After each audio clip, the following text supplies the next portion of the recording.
to talk to you about your role at Walmart. I work in logistics. This is company property. You know exactly what it is. That's why we're here. This is Renee Caldwell, Regional Logistics Director for Walmart's Southeast Distribution Network. 14 years on the job, trusted to move hundreds of millions of dollars in merchandise every single quarter. Her coworkers called her the most organized person they had ever worked with. Her performance reviews described her as meticulous, systems-minded, and irreplaceable. Her staff brought her coffee on her birthday. She was the kind of employee every manager wanted and every company bragged about. Federal investigators saw something else entirely. To them, Renee Caldwell was the architect of a $2.4 million electronics theft scheme, one that worked not in spite of her deep knowledge of Walmart's systems, but entirely because of it. By the time this footage ends, you will understand exactly how a woman handed the keys to one of the largest logistics networks on the planet used every single one of those keys against it, and why it took 27 months for anyone to catch on. Walmart's supply chain moves 1.6 billion units of product every year. It runs across 210 distribution centers and serves 4,700 stores nationwide. On a busy day, a single regional hub can push through $40 million worth of inventory in 24 hours. The system was built for one thing: speed. Damaged goods get flagged. Exceptions get cleared automatically. Sign-offs are layered so that nothing slows the line down. It is one of the most efficient operations ever built. But every system rests on an assumption. This one assumed that the people trusted with the highest level of access had earned it and would protect it.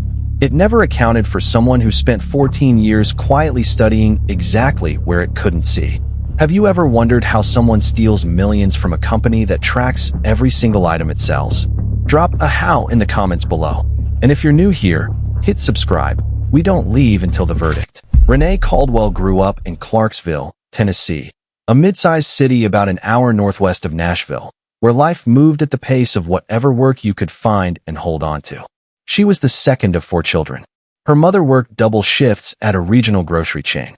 Her father drove long-haul trucks, which meant he was home just enough to be missed when he wasn't. Money in that house was not a casual thing.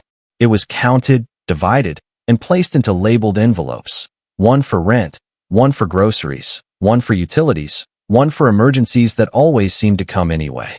There was a system. There had to be. And Renee paid attention to it. From a young age, she was the kind of kid who noticed how things worked. Not just that they worked, but why. In 8th grade, she reorganized her school supply closet without anyone asking her to. Not because she wanted praise.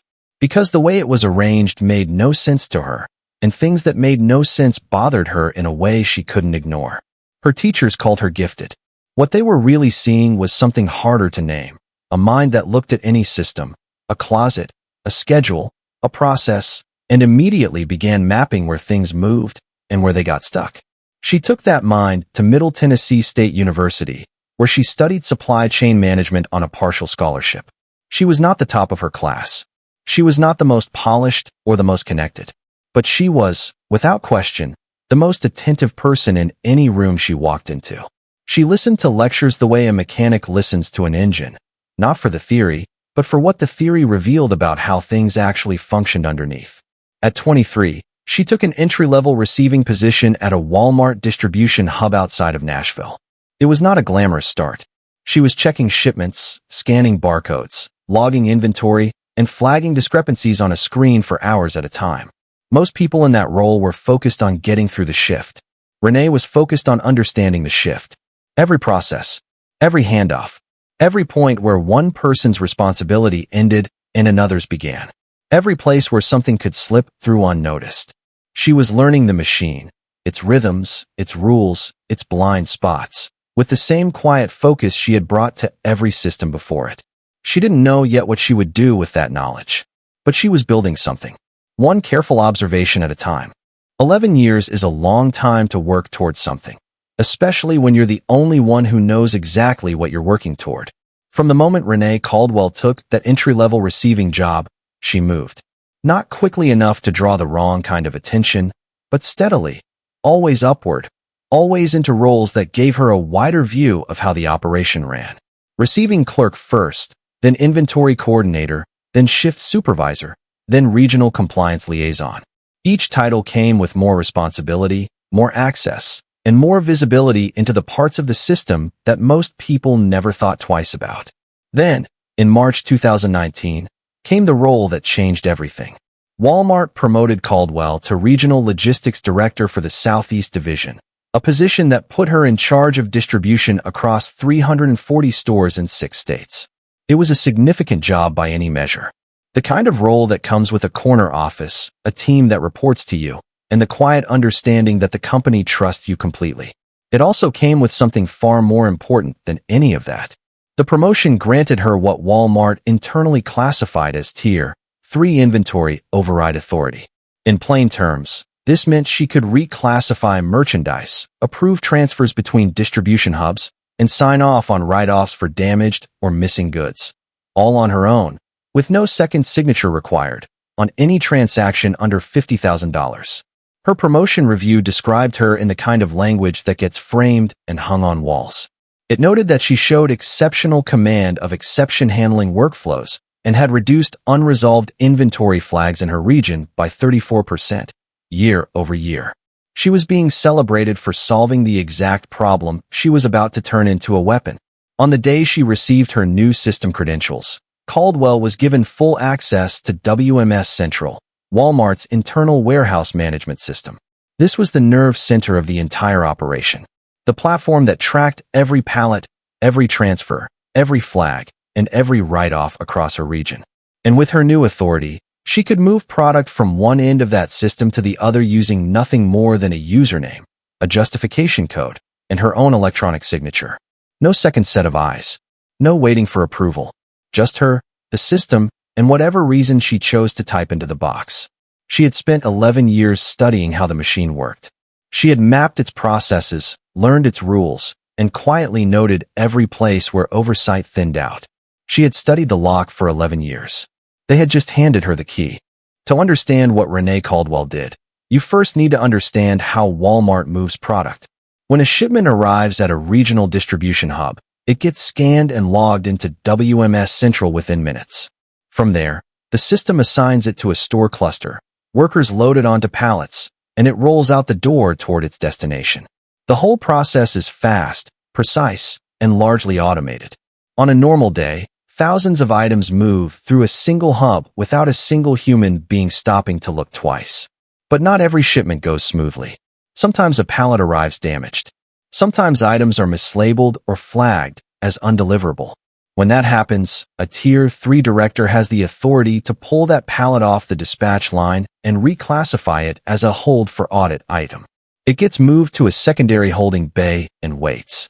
Those holds are reviewed once per quarter. In the time between, they sit in the system, logged, technically accounted for, and almost entirely invisible.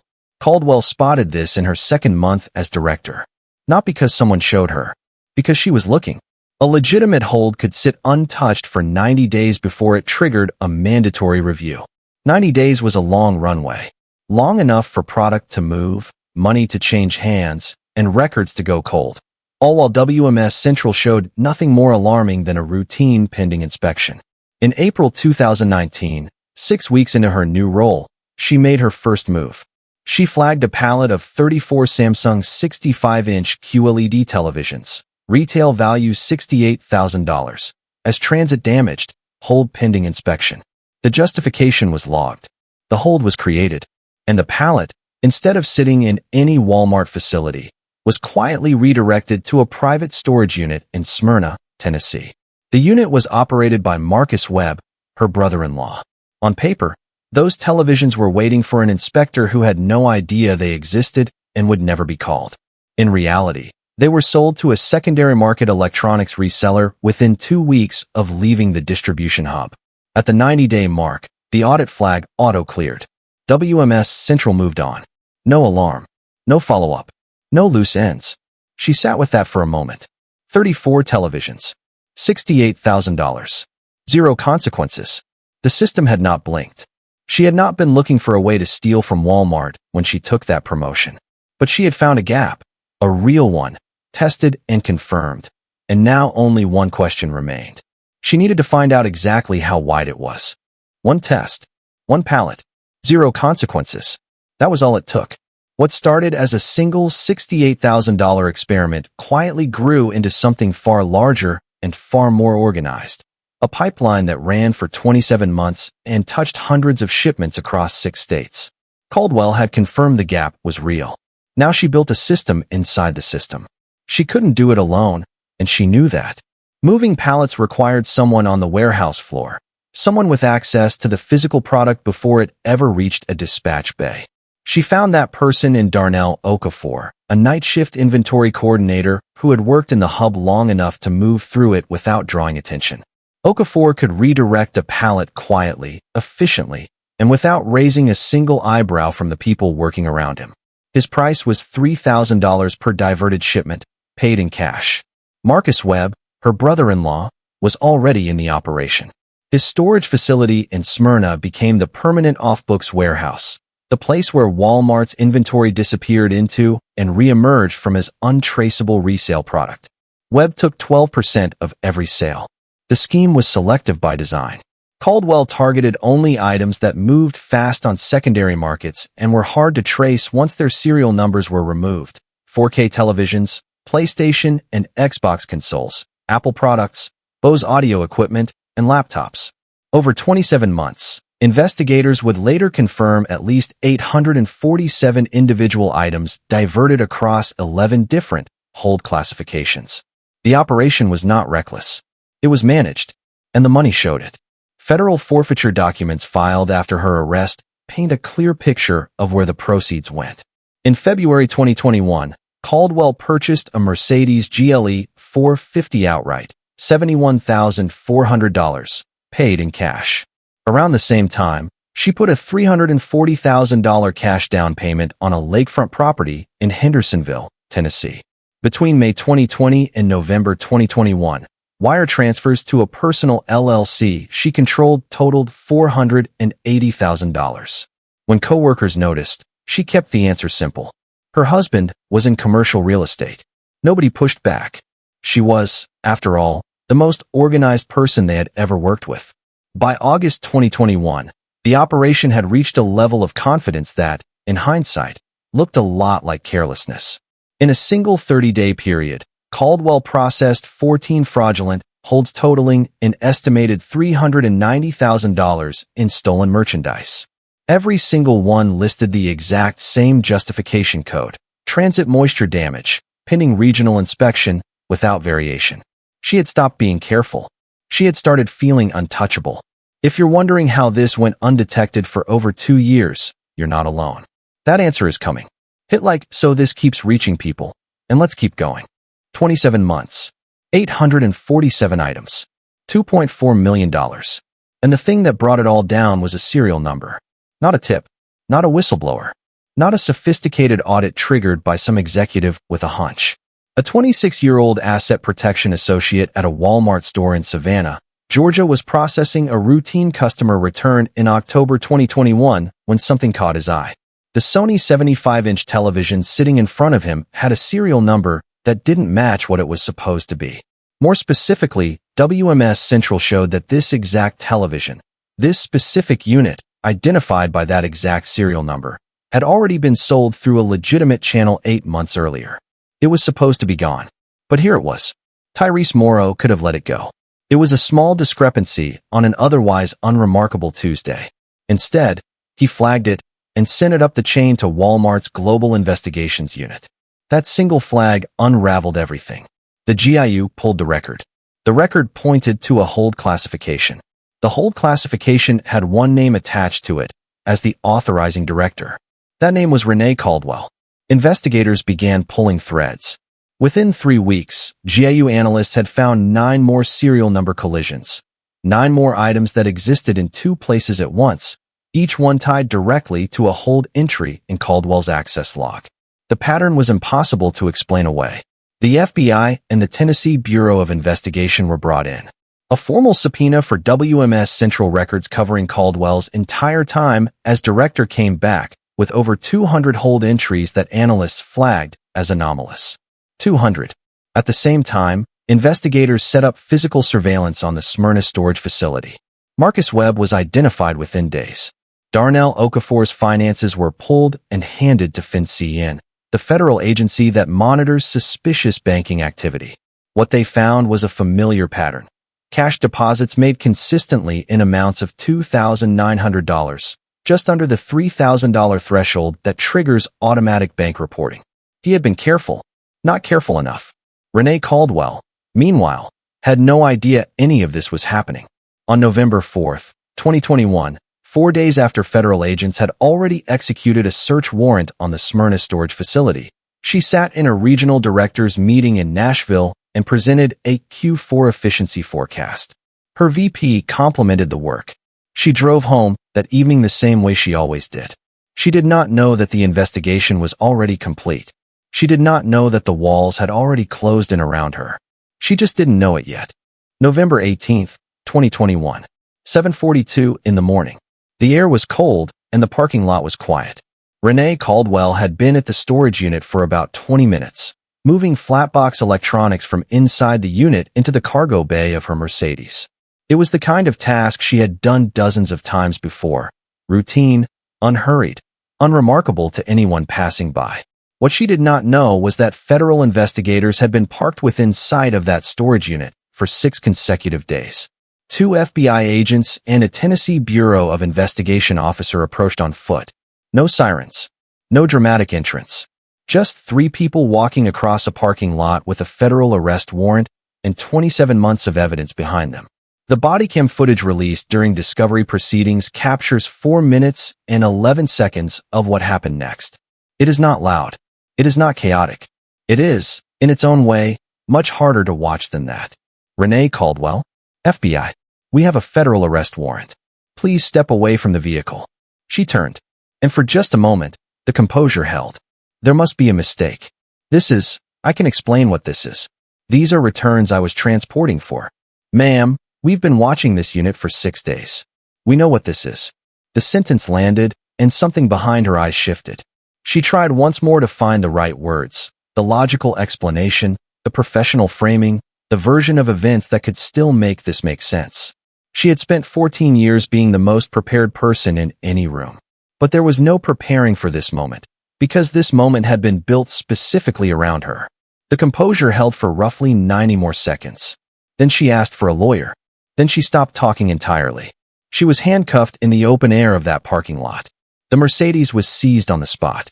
Inside the cargo bay, agents documented 23 boxed electronics items that were later confirmed to match diverted Walmart inventory. Inside her personal bag, they found something that no one on the investigative team had expected, a handwritten ledger. Names, prices, dates, resale contacts, entries going all the way back to July 2019. She had kept records of everything. The same organizational instinct that had built her career had documented her crimes in her own handwriting. The lakefront house in Hendersonville. The Mercedes she was standing next to. The account balances. The 14-year career she had constructed one careful step at a time. All of it ended in a parking lot in Bentonville, Arkansas, on a cold Tuesday morning in November. In September 2022, Renee Caldwell stood before a federal court and entered a guilty plea. So did Marcus Webb. So did Darnell Okafor. The charges were serious and the evidence was overwhelming. Wire fraud, conspiracy to commit theft from an interstate shipment, and money laundering. There was nothing left to argue. The ledger alone had made sure of that. At sentencing, U.S. District Judge Patricia Holloway looked directly at Caldwell before she spoke. What she said was not long, but it was precise. You were not a desperate person. You were not a person without options. You were a person given extraordinary trust by an institution and by the thousands of workers whose livelihoods depend on that institution's integrity, and you treated that trust as a resource to be harvested. Caldwell received 78 months in federal prison. Webb received 36 months. Okafor received 24 months, reduced in part because of his cooperation with investigators during the case. The forfeiture order stripped away everything the scheme had built. The Mercedes was taken. The lakefront property in Hendersonville was taken. $612,000 across identified cash accounts was taken. Personal electronics and luxury goods valued at an additional $87,000 were taken. On top of all of that, Caldwell was ordered to pay $2.4 million in restitution directly to Walmart. Everything she had built over 27 months was gone in a single court session. In the aftermath, Walmart's Global Investigations Unit confirmed that the company had implemented new mandatory dual authorization requirements on all Tier 3 hold classifications involving amounts over $15,000. No single director could move that level of product alone anymore. The gap that Caldwell had used for over 2 years, the one she had spotted in her second month on the job and quietly exploited for nearly 200 more, was closed. Tyrese Morrow, the 26-year-old in Savannah who noticed a serial number that didn't add up on an otherwise ordinary Tuesday, was promoted to regional investigative lead within the year. But not everyone came out of this story whole. During the sentencing proceedings, Okafor's attorney submitted a statement on behalf of a warehouse coordinator named Deja Franklin, 34 years old, who had been placed under suspicion during the early stages of the investigation. She was suspended without pay for 6 weeks before investigators confirmed she had nothing to do with the scheme. During those 6 weeks, she lost her car to repossession. She had done nothing wrong. She had simply been close enough to the wreckage to get caught in it. That is the part that tends to get left out of these stories. The fraud did not just take from a corporation with $2.4 million in its budget for exactly this kind of loss. It took from the people standing nearby when the whole thing came apart. People who had no idea what was happening and no way to protect themselves from the fallout. Here is what this case actually tells us. The most dangerous person inside any institution is never the one trying to break in from the outside. It is the one who was trusted with the door, learned every room, and quietly decided that the building itself was theirs to take. Renee Caldwell is currently serving her sentence at FCI Alderson in West Virginia. Her scheduled release date is 2028. The ledger she kept, the handwritten record of every sale, every contact, every date going back to July 2019, is now a piece of federal evidence. The same organizational habit that built her career documented its own undoing. If this case stayed with you, share it with someone who would find it hard to believe. And when you're ready for the next one, a police dispatcher who rerouted emergency calls to cover her own crimes, and the 911 recording that exposed everything, it's already waiting for you.